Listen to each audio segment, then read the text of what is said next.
And good morning, everyone. I'd like to welcome you back to another Xanadu Gallery Art Business Academy online critique group. Today is Wednesday, October 28th, 2020. Good to be back here with you. We've been on a little bit of a hiatus, fall break, we were calling it, as I made the transition back from our Pine Top Gallery to our Scottsdale Gallery. We're back now, somewhat settled in, still kind of gearing up for our, just lost video for our upcoming winter season. So there's a lot involved in that. And of course, this year is a bit unusual. And as we kind of figure out how to continue to navigate a pandemic art market. And just a lot of work involved in getting that going. But it's good to be back here with you on a Wednesday morning. I miss these Wednesday morning sessions. Sharing each other's artwork and getting to talk about the art and a little bit about the art business. And so it's good to be here and get to dive in. I will tell you as we get started that all of a sudden the weather has changed here in Scottsdale. When I got back, it was in the 105, 107 degrees. This week, temperatures have plummeted into the 80s. And so if you see me shivering, it's because winter has befallen us here, and we're just getting adjusted to that. But I'd like to welcome our featured artist today, Linda. And Linda, you're going to have to help me with the pronunciation of your last name. I'm Linda Snoffer. Snoffer, and that was I think I would have gotten pretty close on that. So, Linda, it is great to have you here. We appreciate you joining us for the critique today. And to get started, let's begin with a little bit of your background. Tell us how a little bit of your story and how you came to be creating the artwork that you're creating. I went to an art supply store demonstration on plant printing and was absolutely taken by it, and went home and made literally hundreds of cards and passed them out to whomever would take them. And I know they took them and probably recycled them, frankly. But I really longed to make something much more complicated than a single plant image. I connected myself with many different artists. I did a 2-year mentor program with a woman who's a fiber artist and painter. And she taught me really the skills in building a background before I put anything on. So I really started from scratch. I worked with a pastel artist and became very enamored with building my backgrounds using chalk pastel, and did a combination of chalk pastel and fiber dye for backgrounds, and extended the media on which I do my botanical printmaking, from very fine fabrics, organza, to thin muslins, to heavier raw canvas and tissue paper, all the way up to 300-pound watercolor paper. That's my backgrounds. My actual compositions are made using botanical prints, and that is applying ink to the plant, laying them on the prepared surface, pressing them down all by hand, removing the plant material, and all of the plant images you see are made in that way. Yeah, and so we're gonna get in and talk a little bit more about that process and ask you some more questions about it, and I think even more importantly, we're gonna want to talk about sharing that process with potential collectors, because in a case like this, with work that is very unique and different, and maybe something that most people have not experienced previously, understanding that process is going to be very much a critical part of their experience as they encounter the work and consider making a purchase. So we're going to come back to that. Tell us where your studio is located and where you're from. I live in St. Paul. I was telling Jason that it's a normally quiet neighborhood, but my neighbor is having the front stairs jackhammered out. So if you're hearing that, that's what's going on. You complain about it being 80 degrees. We dropped down to 20 in the last couple of days, so don't whine. Okay, all right. I'll try and resist. I work out of my home. I have 2 gallery studios that I show my work. One is in Minneapolis and one is the Dow Gallery in St. Paul. Yeah, awesome. And I have to say that I've had the opportunity to spend some time in the Minneapolis, St. Paul area and visit some artist studios there and galleries.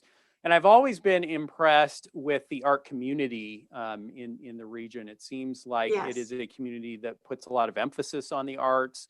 The museum there is one of my favorite museums, and so it's yeah, I think there is a lot of benefit in being in a community that does support the arts in that way and has a good community of artists. I did know I have visited Minneapolis, St. Paul in January before, and I knew that I was in a hostile environment when I saw the skyways and all the attempts that everyone makes to stay out of the environment and try to keep warm, and all the bundling up that is done there. But let's jump in, Linda, and take a look at your artwork. And I actually, hold on, there we go. I had received your images a couple of months ago in a submission for the to participate in the critique group, and I pulled these images from that. And then when we got in touch a couple of days ago or last week to have you featured in this session, I asked if you wanted to send some additional images. Well, somehow those additional images you sent, my team ended up not being able to get them into the slideshow. So we're looking at some images that came from earlier in the season. And those are the images that everyone has seen. So we're going to keep our discussion on these. But talk a little bit as we look through these images. You explained a little bit the printmaking process. So tell us how that applies to these images and kind of how they were created and what your process for creating the composition is. I can only do the actual printing during the summer months when the grasses are green. So I spend my winter months applying for galleries and exhibitions and funding, and I make my backgrounds. In this case, I chose linen for the first time to work on, and I did the background using all chalk pastels, and then saved it until the summer months where I gathered grasses and did the actual printing. And so each of the grasses that we're seeing here is from an actual blade of grass that you have then printed onto the piece. And right. So this one has probably about 8 dozen pieces of grass that I printed. Yeah, so I think that starts to give us an idea of the complexity of the process. And I'm going to imagine that it is a very time-consuming process to work with each of those, to work with the materials that you're working with and create each individual piece. I have to say it's no more time-consuming than any of the other artists that I've heard talk about their tedium as well. Oh, good. Excellent. And so similar process with this piece? This one was on raw canvas. The background is a combination of chalk pastels and acrylic. And then the trees in the background were smudgy, intentionally smudgy prints of yarrow tips and fern tips. And each one of the reeds was a blade of grass that I printed. And then we get a little bit different palette with this piece, and I would say a little bit more contemporary feel in the piece. And this was made when someone challenged me to be in a black and white show. It is on fiber dyed tissue, but I also goosed that using chalk pastels and then printed on top of that. It was a fall printing, so the grasses did not come out as clearly as I hoped they would, and I goosed them using pastel pencils for doing enhancements and highlights. This one, a day in July, and later that day in July, was made while I was on a residency, and it was such fun. I spent 3 weeks working in a single prairie. I collected the grasses and the other plants on a specific day and then printed uh, the grasses, trying to replicate what I saw at the prairie on that day. This is a mirror image, and I do a lot of mirror image printing just out of necessity. I have to have a blotter when I do my hand printing, and I have learned that I might as well get a twofer out of the deal if I'm going to be blotting it anyway. So I have learned to prepare 2 background surfaces and then print. And if you look at it closely, you can see that's exactly what it is. Excellent. This was also another winter project. I had some fiber dyed tissue paper, and I was so eager to get some work done during the winter. I went out into my garden and picked up hosta flower stalks and did the actual composition, printing those hosta flower stalks. And then I did a lot of overpainting using acrylic to bring out texture and definition of the trunks. And fortunately, your winters in that part of the country are very short, and you've got a lot Very of short. Yeah, so it is very interesting to go through and look at those pieces. And as we are wont to do in these sessions, the first thing that I'd like to talk about is the consistency of the work, and kind of how the work seems to fit together. And we always have to put a little bit of a caveat here that we're seeing a very limited sampling of the imagery. But from these pieces, what can we infer about the consistency of the work? And I do have a comment that was submitted from Jeff that will get us started on the conversation about consistency. And Jeff says, "I find your work very intriguing.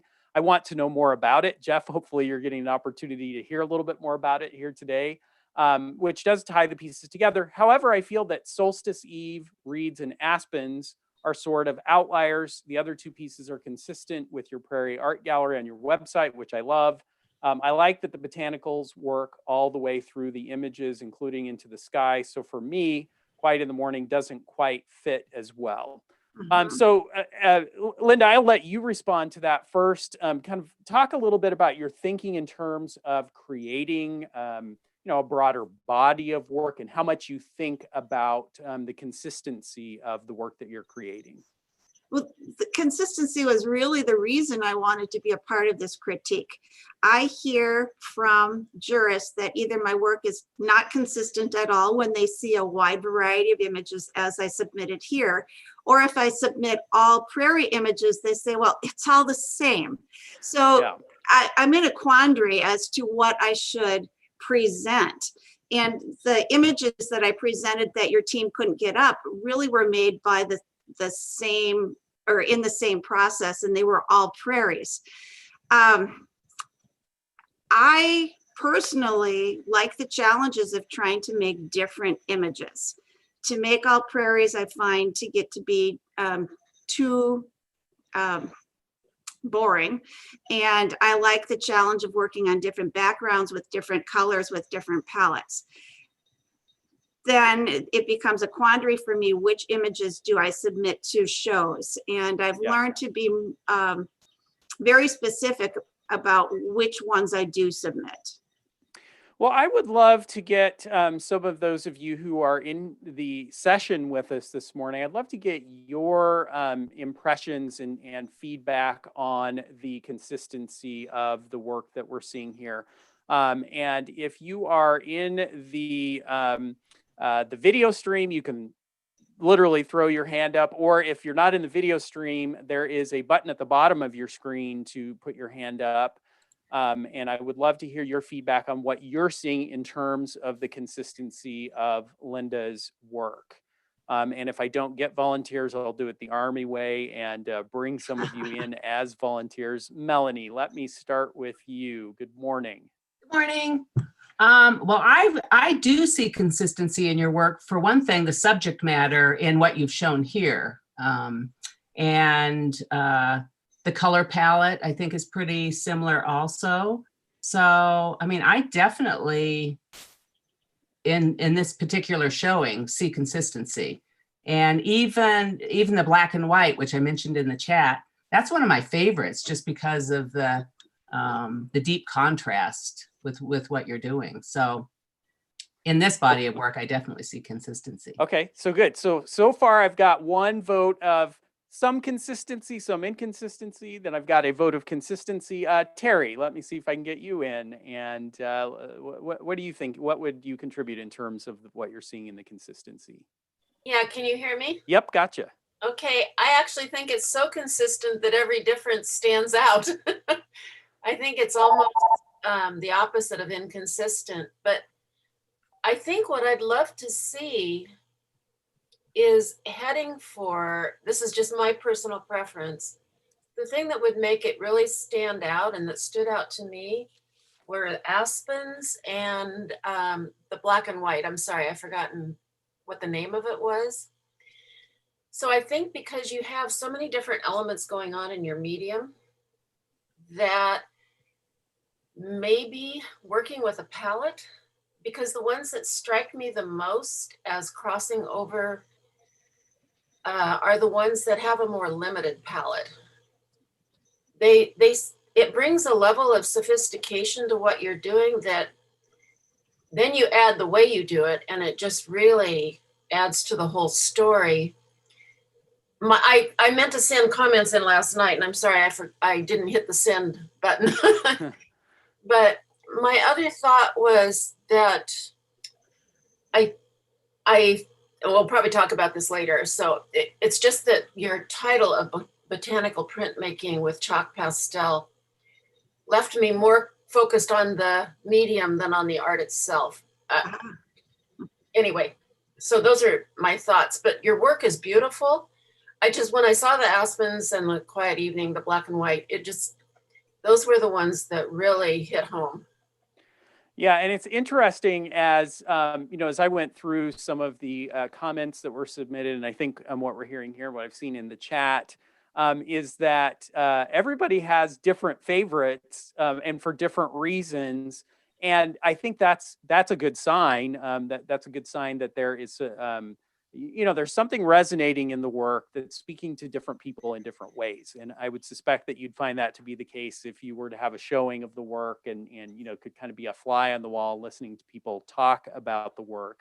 As I looked through these pieces and went on your website and looked through the other pieces that you submitted, I can agree that there are certainly things that we could point to from one piece to another that are different, either in terms of the compositions or the materials being used.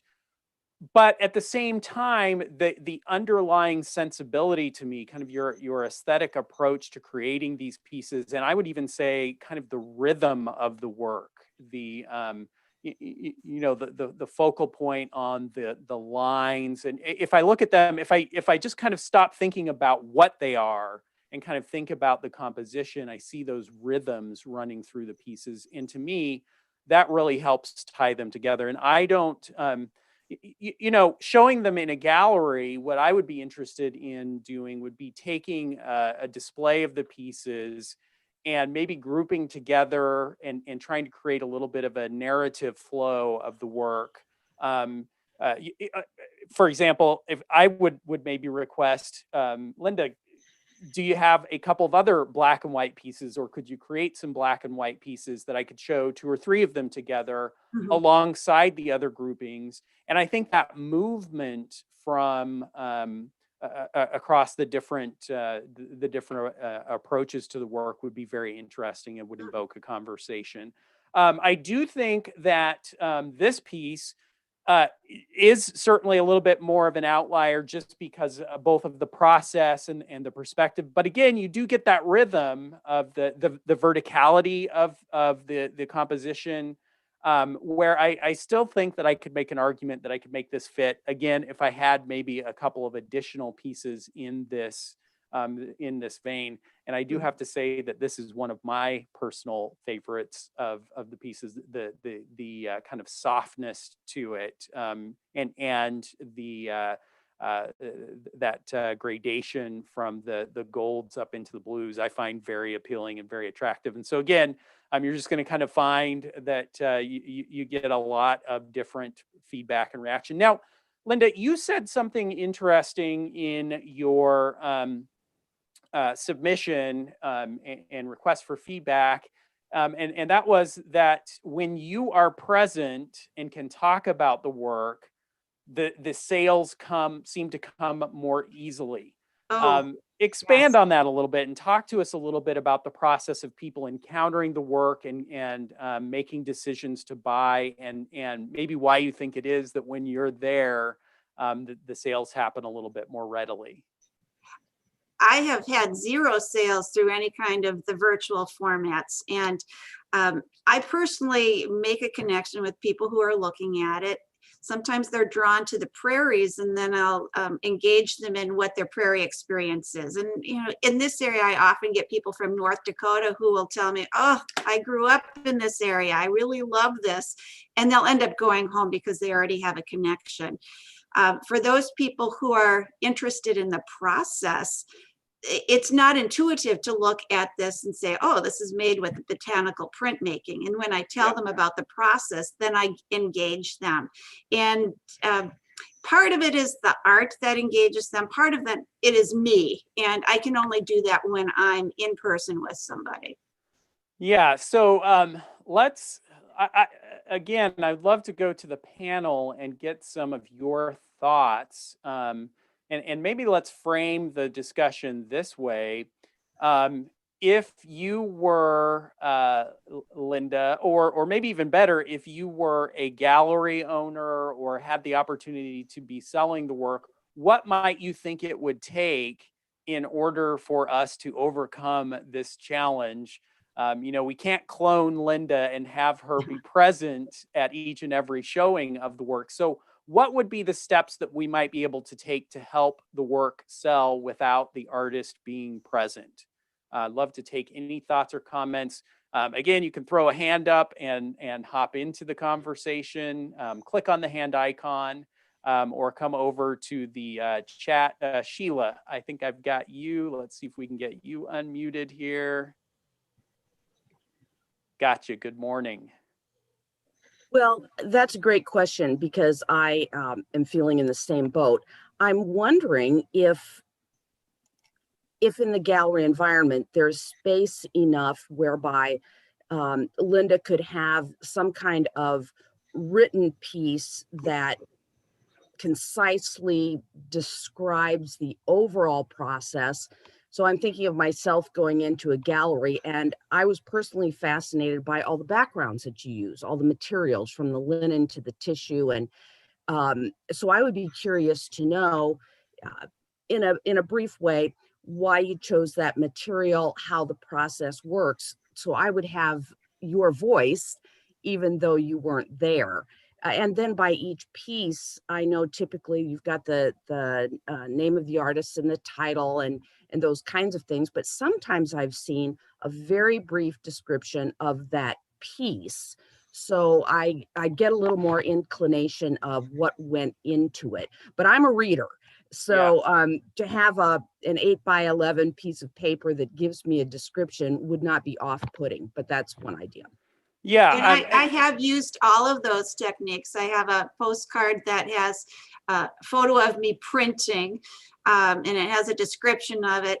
Each one of my gallery tags has a little description, as you see here, that it's the botanical print on a certain kind of material.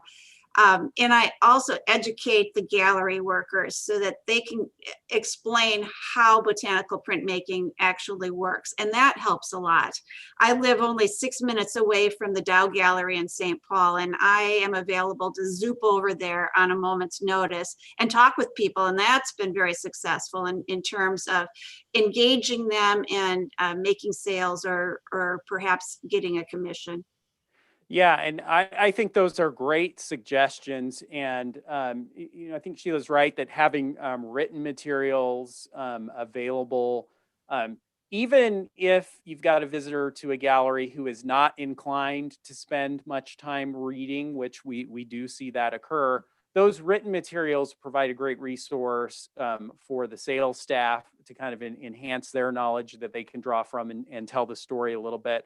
I might also, in this case, like to have had my sales staff make a visit to your studio and see the process themselves. You know, it's one thing to kind of read about it and have it be theoretical, but to get them in the studio, or maybe even give them the opportunity to create their own botanical print, you know, a very simple one, obviously, but to just have their hands in the actual process so that when they're then sharing that with collectors, not only do they have a technical knowledge of it, but they have some investment and understanding of it. And my wife, Carrie, and I had the opportunity to do that with one of our artists who lives in Atlanta. We flew out and visited his studio last year. And I can tell you that now when I talk about his work, we were selling it successfully before, but it just adds another level of enthusiasm for me to have had that experience and to be able to share it.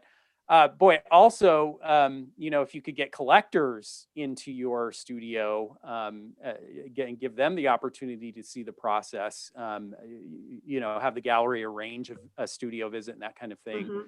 I think that for all the reasons you mentioned, it's just going to be very important for them to be a part and understand that process. And when they do, I suspect a lot of them become not just a casual one-off buyer of your work, but potentially a collector of your work and end up with multiple pieces because they have that appreciation and people love that. Terry, I think, yeah, exactly. Terry, I think I saw you've got a hand and then Melanie. And I've got you, Terry. Okay. Yeah, I don't know how comfortable you are speaking, but you're a wonderful speaker, just listening to you. And I would put that to use maybe if it's not off-putting. No, I'm very comfortable talking to people. I can tell. And that's great because I think listening to you talk about your process, I would love to follow you in a video out to where you collect your work and actually do, I mean, not literally follow you, but I would like to watch that whole process. It would be a romantic process to watch. It would connect me with your work. I would understand when I'm looking at the picture of the river going through the grasses, and I'm sorry, I forgot the title, that also is a series of plants you've collected. You've just turned them into a more distant landscape. That was confusing to me. I couldn't tell for sure that was a botanical print as much as the others. But if I saw the process, my other thought is that I am put off with, and this is me, I'm a pastelist. So the use of the word chalk pastel lowers my idea of what grade of pastel it is. So I would use soft pastel, perhaps. So there shouldn't be anything in your medium titles that lower the quality of what you're using, because I think you're using a good grade of pastel, but the word chalk doesn't denote that. And I specified chalk because I can't use oil. I wouldn't be able to print on the oils. But soft pastel is a chalk pastel, and maybe just pastel. Sure. No, I wouldn't put anything that throws the viewer. That maybe people have a perception of what chalk is, and I do, and that's my problem. Yeah. I had an artist that I worked with who described he worked in a you know, it was wax, but he called it crayon. And boy, did I spend a lot of time explaining that this is not your Crayola. That you know, and it is just sometimes small things can certainly have an impact on people's perception and understanding. So that's an interesting perspective. The only other thing, and we'll get to pricing, I'm sure, is that with the word chalk comes a low price. And yes, we are going to definitely, and there are a couple things to talk about with pricing. I do, though, I want to go back to what you mentioned at first, the idea of creating some videos. You know, certainly, certainly this year we've been doing a lot of interactive and online and creating some videos. And I agree that there could be some real power. You know, we've been talking about a gallery that's located in proximity to you. Well, as you start showing in galleries where you're more distant and don't have the same kind of access, a video could be a good proxy for someone to be able to have that same experience without having to physically be there with you. And you know, in our gallery, and I'm seeing it in more and more galleries, we have a touch screen available where we can show multimedia presentations. And so, boy, it'd be great if a salesperson, as they're talking about your work, can invite someone over and just show a 3 or 4 minute video that kind of goes through each of those steps. And, you know, it doesn't have to be Hollywood grade production quality. You know, just even shot on a smartphone and just kind of walking through the steps could be a great way. In a gallery could also be a great addition to a website to be able to show that process, and it could be a great tool for you. So I would echo what Terry suggested there, that could be a great idea. Let me go to Melanie. I think you had a comment, and then we'll roll on and talk about a couple of other items. Well, Jason, you just stole my suggestion. Oh, good. Excellent. Yeah, I think the video idea would be so interesting to see. So yeah, awesome. Absolutely. Good. We're that's gonna be one of our resounding suggestions then for you know, in terms of marketing and educating on the work. Let's talk about then the presentation of the work format, if you will, and framing. And I did get some comments about the presentation. Linda, talk a little bit about kind of what your process is for, or what the process has been for developing the finish and presentation of the work, and kind of what challenges and maybe limitations you faced in doing that. Recently, I've gone to the presentation that you see here, and I consider these to be gallery presentation frames. When they're purchased, the owner of the gallery strongly encourages people to put glass over the images. I prefer to show them without glass so that people can really see the depth and the texture of it. The printing process almost always leaves small bits of plant material behind. And that's one of the things that really helps to sell the work, that people can really see that it's an organic process. And I lose that when pieces are put under glass. So I am favoring the presentation framing that you see here. Would, you know, from a conservation standpoint, because I've got to imagine that a collector who falls in love with that and seeing the organic material in the work would also want to be able to continue to see it once they've made the purchase, and to share the work and be able to show people that. You know, would it be detrimental to the longevity of the work for them to continue to show it without the glass? I spray the bejeebers out of it with UV protectant and dust protectant. But I agree with my gallery owner that preserving it under glass is really a better way to go, especially if it's got additional UV protection. Yeah, and you know, it's important, and hopefully, you know, a collector could take the work to a good framer, and the framer could help them select the right glass. You know, it's kind of amazing how many different options are available when it comes to putting glass on a piece, but you know, finding the right glass to emphasize the detail of the work and protect it at the same time would be a possibility. Right. Now, talk about the molding that you've chosen. I see here you've chosen, and we've seen it on some of the images, although I see even in the background of this piece, the contrast between a dark molding and a light molding, and kind of how you determine which you're going to use on which piece.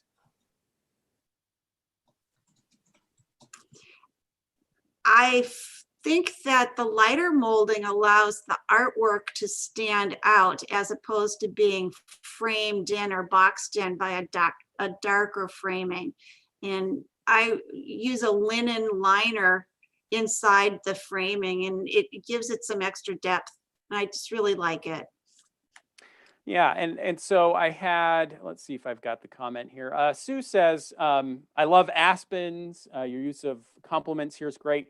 There's certainly consistency in the subject matter of the work. I feel that the light natural frame makes the strongest presentation, although a slightly wider molding might be more effective for the larger pieces. This would also eliminate the repetition in the width of the frame in the liner or the mat.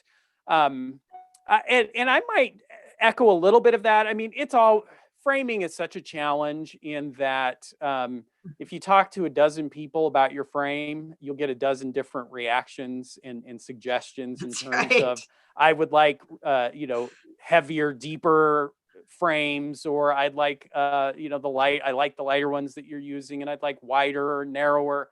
And so it is a challenge. And what I do like about this presentation that you've chosen is, you're right, it keeps the emphasis on the artwork.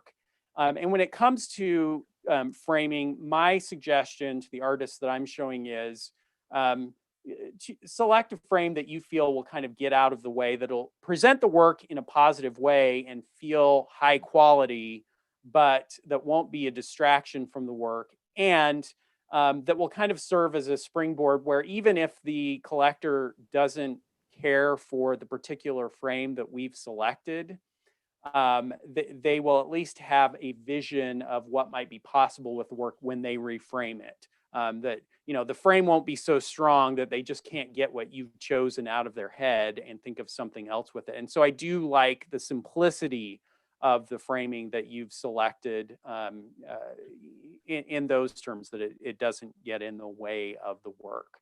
Let's And talk about. that really plays a lot into my decision making. And more than half of my pieces that are purchased have new frames put in them. And I understand that.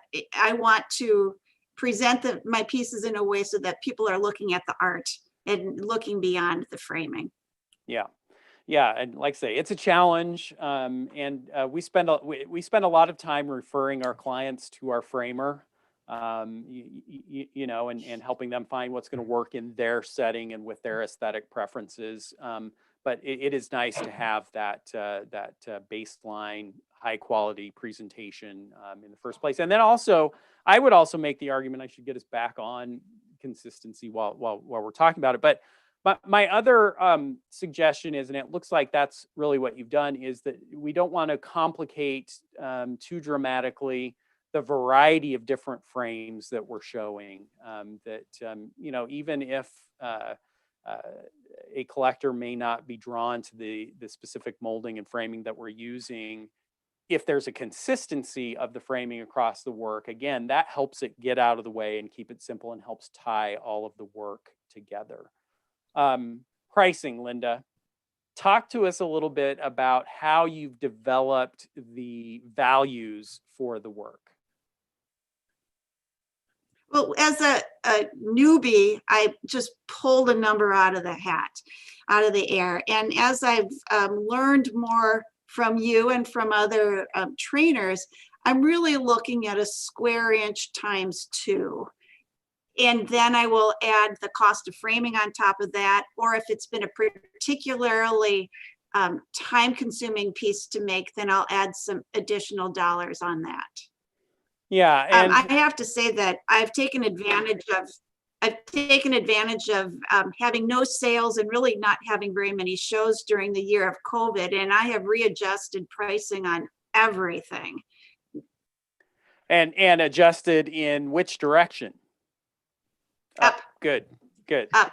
Yeah, and really, I think that looking at the pricing that we're seeing here, it's a common refrain, but I definitely think with the complexity of the work, and as you can educate viewers of the process and work involved, that certainly we could justify increasing the values of this work, and that by doing so, we give the viewers maybe a greater appreciation of what's going on in the work. And we've just seen it time and again that contrary to, kind of logic, if we were to just think about it, contrary to that, often raising the prices increases sales. So Right, I certainly, found that too. yeah, that within certain bounds, obviously. But that, we want the viewer to appreciate the quality of the work and the time that's gone into it, and that by having that higher price point, we could do that. I wonder if anyone in the panel wants to jump in with a comment or questions about the pricing and value of the work. I agree. No, okay. I think then I just want to get to, we're quickly running out of time, but I wanted to get to a couple of comments that were submitted just more generally about the work. And these came in prior to the broadcast. Tao says, I relish the freshness of the images and marvel at how looking at them awakens my other senses. They allow me to feel the breeze and smell the fresh air in the scenes. Your attention to colors, textures, and details are outstanding. And I had a slew of comments that are very similar to this, just an overwhelmingly positive reaction to the work. And I think also quite a few comments kind of responding to the process and wanting to understand and know more about the process. Helen suggests experimenting with composition. She says, for example, in reeds, consider having the stream come in at an angle and disappear to a less direct vanishing point. In aspens, considering grouping or clustering the trees so that they're weighted toward one side, giving the eye somewhere to look. A restful area in another part of the painting, a variation of depth of field. Yeah, this is very interesting. We've talked about kind of that rhythm and the verticality of the pieces. Linda, how would you respond to that and kind of your thought process about the composition of the pieces? Honestly, that's one of the things that I plan to work on. I recognize that that's one of the I don't want to say low parts, but it's one of the weakest points that I have in my I like to call artwork, those opportunities. Thank you. But I have been thinking about that myself, and partly because I want to improve the outcome, but I also need it to be more exciting for myself and more challenging for my own brain, that I need to move beyond making grass upon grass upon grass. Yeah, so like I say, I really do consider those to be opportunities. When process is such an important part of the work, where in my perception of your work, process is a very, it's going to be very interesting to the viewer and important in the process of understanding the pieces. Experimenting then with different compositions and palettes can really give you opportunities to kind of increase the breadth of appeal of the work. And so we'll definitely look forward to following what you're doing and kind of seeing how the work evolves and develops. Linda, talk about, we kind of didn't get this detail. How long have you been working in this process? How long have you been doing the botanical prints? Well, I've been making the botanical prints for about 12 years, but I've been making a real art for probably 6 years. Yeah, so very early, Yes. really, and still in the process of creating and composing. So lots of room to evolve and expand what you're doing. But Linda, thank you so much for joining us for the session, for letting us look at your work and talk about the work. We have a lot of fun looking at something that is just different from maybe what we're experiencing on a day-to-day basis, and certainly your work would take us into that realm. And we appreciate you being willing to sit in the hot seat and let us talk about your work and look at it. And we'll look forward to kind of following you and keeping in touch. What's the best way for people to stay updated on your work? Are you on social media? Is your website kind of the best avenue for doing that? My website, lindasnoffer.com. Yeah, excellent. Well, thank you, Linda, and thanks to everyone for joining us for this session. We will be back here next Wednesday morning with another online critique group session. Thanks again, everyone. Take care.